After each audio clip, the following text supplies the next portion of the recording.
নমস্কার বন্ধুরা, অনেক দিন বাদে নিয়ে এলাম তোমাদের মাঝে একটা নতুন ভিডিও নিয়ে। তো আজকে ভিডিওটা একটু অন্যরকম হতে চলেছে, কারণ আমার বড় মশাই আমাদের নিয়ে চলেছে দীঘা। তো এখন বাজে ভোর 4:30 আর আমরা বাস ধরার জন্য কিন্তু এগিয়ে পড়েছি। আমরা বাসে করে যাবো দীঘা। তো এখন কিন্তু 4:30 বাজে আর এখন কিন্তু সবাই মোটামুটি অর্ধেক রাত, কেউ ঘুম থেকে ওঠেনি। আর আমরা এই টাইমে বেরিয়ে পড়েছি ঘুরতে। তো যাই বলে আমার কিন্তু একটু আধটু ভূতের ভয় অবশ্যই আছে, আর সোনা আর ওর বাবা থাকা সত্ত্বেও ঠাকুর ঠাকুর করে কিন্তু দুপা দুপা করে এগিয়ে চলে এলাম। তো এখান থেকে আমরা বাস ধরবো। এখানে একটুখানি চা জল খাবার খেয়ে নিলাম।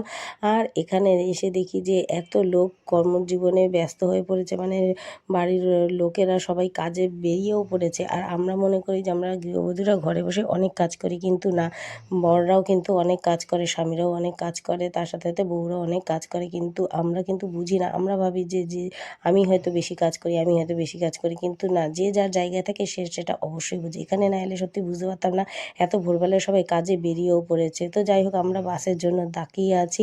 তো বাস চলে এলো, বাসে টুক করে উঠে পড়লাম। আর এখন প্রায় বাজে 6টা নাগাদ। তো এই সময় আমরা এখান থেকে যাচ্ছি বালির ব্রিজের উপর থেকে। তোমরা সবাই নিশ্চয়ই জানো, এখানে যে ভিডিও করে সে তো করে, আর যে না করে সেও এক ঝলক বাইরের দিকে তাকায়, কারণ এখানে আছে আমাদের মা। কারণ ওই যে দক্ষিণেশ্বর মন্দির, এখান থেকে কিন্তু খুব ভালোভাবে দেখা যায়। জয় মা গঙ্গা, জয় মা বলে আমরা দুগা দুগা করে এগিয়ে পড়লাম মাকে নমস্কার দিতে। ব্রিজের উপর থেকে যেতে কিন্তু ভীষণ ভালো লাগে, সেটা ট্রেনে হোক আর বাসে হোক। জানলা দিয়ে বাইরের দৃশ্যটা দেখতে দেখতে সত্যিই খুব ভালো লাগে। আর যেখানে আছে নিচে গঙ্গা আর পাশেও আছে দক্ষিণেশ্বর মন্দির, তো ভীষণ ভালো লাগছিল। জয় মা গঙ্গা বলে দুগা দুগা করে আমরা এগিয়ে পড়লাম দীঘার দিকে। অনেকটা পথ জার্নি করে এসে একটুখানি রেস্ট পেলাম। যাই বলো, অনেক দিন বাদে যদি কোথাও ঘুরতে যাওয়া হয় না, বেশ ভালো লাগে। সংসার জীবনের হাতাখুন্তি ছেড়ে একটুখানি রেস্ট নিয়ে খাবো, একটুখানি খাবার সামনে পেয়ে সেটাকে খাবো, সব কিছু করা থাকবে, সব কিছু কাজবাজ সব কিছু করতে হবে না।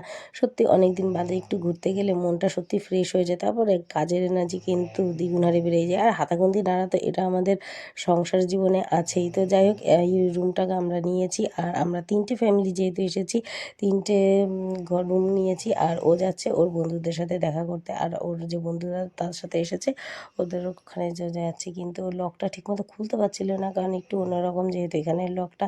তো যাই হোক, সবাই একটুখানি সংসার জীবনের মাঝে অবশ্যই একটুখানি ঘুরতে যাও, অবশ্যই দেখবো বেশি ভালো লাগবে। যেখানে হোক, বেশি দূরে না হোক, কাছাকাছি হোক তাও ভালো। তো আমরা স্নানের জন্য কিন্তু একেবারে রেডি। এখানে এসে সমুদ্রে স্নান করবো না তাই কি হয়? তো আজকে ভিডিওটা ছিল এই পর্যন্তই। দেখা হবে তোমাদের সাথে পরের আরও একটা নতুন ভিডিও নিয়ে। তো ততক্ষণে সবাই ভালো থেকো, সুস্থ থেকো। তো আজকের মতো টাটা। সবাই একটু বেশ খুশি খুশি ছিল, কারণ এতদিন বাদে একটুখানি সবাই ঘুরতে আসলে মনটা তো ফ্রেশ থাকবেই, কি তাই তো? তাহলে আজকের মতো টাটা। চলুন চলুন দাদা, স্নানে দেরি হয়ে যাচ্ছে।